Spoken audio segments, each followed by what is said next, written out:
Hello, my loves. For a couple of weeks, I've been trying out a natural skincare ritual that I've sort of fallen in love with. Just a little caveat, if you have super sensitive dry skin, this may be a little too harsh for you. I do have eczema and dry skin, and Tatcha's products were very gentle and didn't irritate my eczema, but it did leave my face a little more matte than I'm used to. First, I used the one-step Camellia cleansing oil to remove all my makeup or any nasty buildup from overnight. This is actually my favorite step.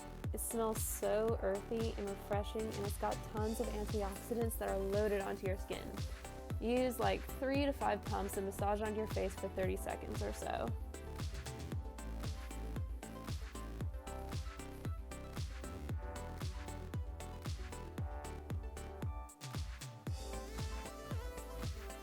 Next, I use the classic rice enzyme powder to gently exfoliate my face. I'm not used to using any sort of scrub more than once a week. The water-activated rice enzyme powder is actually what got me super interested in Lyme. Shout out to my grandparents for treating me to this for Christmas. So put a little bit of this powder onto your palm with a little bit of water to create a paste and massage onto your face for about 10-15 seconds. It's really gentle and you can use it twice a day.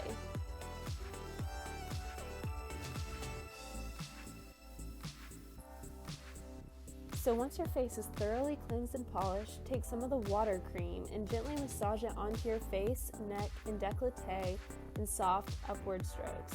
Not only is it massaging your face super relaxing, but it actually really helps your skin out by delivering products evenly, increasing blood circulation in your face, thus delivering all those important nutrients it needs to stay strong and supple.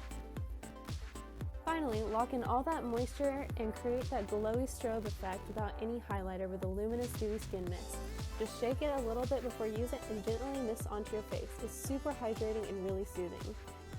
Well, that's it, my loves. I've linked the whole Tatcha line in the description below. Thanks for watching. I'll see you next week.